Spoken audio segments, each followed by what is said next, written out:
بسم اللہ الرحمن الرحیم 10 اسلامی باتیں قرآن و حدیث کی روشنی میں۔ نمبر 1، اسلامی تاریخ حضرت اسحاق علیہ السلام کی پیدائش۔ حضرت اسحاق علیہ السلام کی ولادت باسعادت اللہ تعالیٰ کی ایک بڑی نشانی ہے، کیونکہ ان کی پیدائش ایسے وقت میں ہوئی جبکہ ان کے والد حضرت ابراہیم علیہ السلام کی عمر 100 سال اور ان کی والدہ حضرت سارہ کی عمر 90 سال ہو چکی تھی۔ حالانکہ عام طور پر اس عمر میں اولاد نہیں ہوتی ہے۔ جب فرشتوں نے ان کی پیدائش کی خوشخبری دی تو دونوں حیرت و تعجب میں پڑ گئے، مگر فرشتوں نے یقین دلایا اور کہا آپ نا امید مت ہوں۔ چنانچہ اللہ تعالیٰ کے حکم سے حضرت اسحاق علیہ السلام پیدا ہوئے۔ اسی سال حضرت ابراہیم و اسماعیل علیہ السلام نے بیت اللہ کی تعمیر فرمائی۔ یہ حضرت اسماعیل علیہ السلام سے 14 سال چھوٹے تھے۔ 60 سال کی عمر میں حضرت ابراہیم علیہ السلام نے اپنے بھتیجے کی لڑکی سے ان کی شادی کرائی۔ ان سے 2 لڑکے پیدا ہوئے، ایک کا نام عیسیٰ اور دوسرے کا نام یعقوب رکھا۔ اللہ کی قدرت، شکل و صورت کا مختلف ہونا۔ اللہ تعالیٰ نے اپنی قدرت سے ہر انسان کے چہرے پر 2 کان، 2 آنکھیں، ناک، منہ اور ہونٹ بنائے۔ اس کے باوجود سب کی شکل و صورت ایک دوسرے سے مختلف ہے۔ ہر ملک، خطے یا نسل کے لوگوں کی شکل و صورت دوسری جگہ کے رہنے والوں سے بالکل جدا ہوتی ہے۔ یہاں تک کہ ایک ہی ماں باپ سے پیدا ہونے والی اولاد کے درمیان شکل و صورت اور رنگ میں بھی فرق ہوتا ہے۔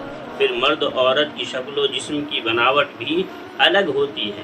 غرض انسانوں کے درمیان شکل و صورت اور رنگ و نسل کا الگ الگ ہونا اللہ کی بڑی عظیم قدرت ہے۔ نمبر 3، ایک فرض کے بارے میں رکوع سجدہ اچھی طرح ادا کرنا۔ رسول اللہ صلی اللہ علیہ وسلم نے ارشاد فرمایا، بدترین چوری کرنے والا وہ شخص ہے جو نماز میں سے چوری کر لیتا ہے۔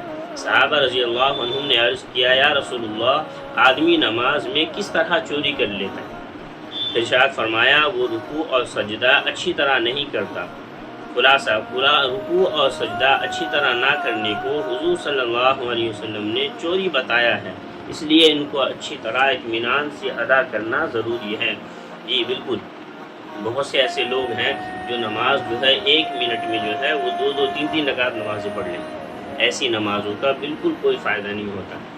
ایک حدیث میں آتا ہے کہ اگر کوئی شخص نماز کو صحیح طریقے سے نہ ادا کرے تو ایک فرشتہ جو ہے اس نماز کو کالے کپڑے میں سمیٹ کر اس نماز پڑھنے والے کے منہ پہ پھینک مارتے ہیں۔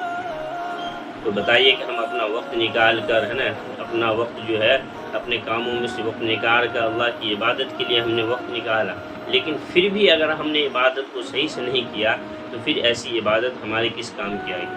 کیا یہ عبادت ہمیں اللہ کے بارگاہ میں قبولیت کا شرف بخشے گی؟ بالکل بھی نہیں۔ تو اس لیے جب ہم نماز کو ادا کریں تو رکوع سجدے کو اطمینان کے ساتھ اچھی طرح ادا کرنے کی کوشش کریں۔ نمبر 4، ایک سنت کے بارے میں کسی منزل سے چلتے وقت نماز پڑھنا۔ حضرت انس رضی اللہ عنہ بیان کرتے ہیں کہ رسول اللہ صلی اللہ علیہ وسلم کسی جگہ قیام کرتے یعنی رکتے اور پھر وہاں سے چلتے تو 2 رکعت نماز ضرور پڑھتے تھے۔ بالکل، جب ہم سفر کے لیے نکلنے لگے تو ہمیں 2 رکعت نماز ضرور پڑھنی چاہیے اور اللہ تبارک و تعالی سے دعا کرنی چاہیے اس وقت سفر پر نکلنے سے پہلے۔ جیسے سفر کی دعا بھی آتی ہے، سبحان الذی سخر لنا ھذا وما كنا له مقرنین وانا الی ربنا لمنقلبون۔ یہ سفر پر نکلنے وقت کی دعا ہے، اس کو بھی ضرور پڑھ لینا چاہیے اور اللہ تعالیٰ سے 2 رکعت نماز پڑھ کر دعا ضرور کرنی چاہیے کہ یا اللہ اپنی حفظ و سلامتی کے ساتھ مجھے اپنے منزل مقصود تک پہنچا دے۔ نمبر 5، ایک اہم عمل کی فضیلت، بری موت سے حفاظت کا ذریعہ۔ رسول اللہ صلی اللہ علیہ وسلم نے فرمایا، صدقہ اللہ تعالیٰ کے غصے کو ٹھنڈا کرتا ہے اور انسان کو بری موت سے محفوظ رکھتا ہے۔ بالکل، اس لیے ہمیں ہمیشہ صدقہ کرتے رہنا چاہیے۔ آپ اپنی طرف سے بھی کریں، اپنے ماں باپ کی، اپنی بیوی بچوں کی طرف سے بھی ضرور کچھ نہ کچھ صدقہ خیرات کرتے رہ کریں، کیونکہ حدیث میں آتا ہے الصدقۃ بلاء، کہ صدقہ جو ہے وہ بلاؤں کو، مصیبتوں کو ٹال دیتی ہے، دور کر دیتی ہے۔ نمبر 6، ایک گناہ کے بارے میں ماں باپ پر لعنت بھیجنا۔ رسول اللہ صلی اللہ علیہ وسلم نے فرمایا سب سے بڑا گناہ یہ ہے کہ آدمی اپنے ماں باپ پر لعنت کرے۔ عرض کیا گیا اے اللہ کے رسول، کوئی اپنے ماں باپ پر لعنت کیسے بھیج سکتا ہے؟ فرمایا اس طرح کہ جب کسی کے ماں باپ کو برا بھلا کہے گا تو وہ بھی اس کے ماں باپ کو برا بھلا کہے گا۔ بالکل صحیح بات۔ نمبر 7، دنیا کے بارے میں آدمی کا دنیا میں کتنا حق ہے؟ رسول اللہ صلی اللہ علیہ وسلم نے فرمایا ابن آدم کو دنیا میں صرف 4 چیزوں کے علاوہ اور کسی چیز کی ضرورت نہیں۔ نمبر 1، گھر جس میں وہ رہتا ہو۔ نمبر 2، کپڑا جس سے وہ صدر چھپاتا ہو۔ نمبر 3، خشک روٹی، اور نمبر 4، پانی۔ یہ 4 چیزیں ہو تو انسان کی ضروریات کو پورا ہو سکتا ہے۔ نمبر 8، آخرت کے بارے میں اہل جہنم پر دردناک عذاب۔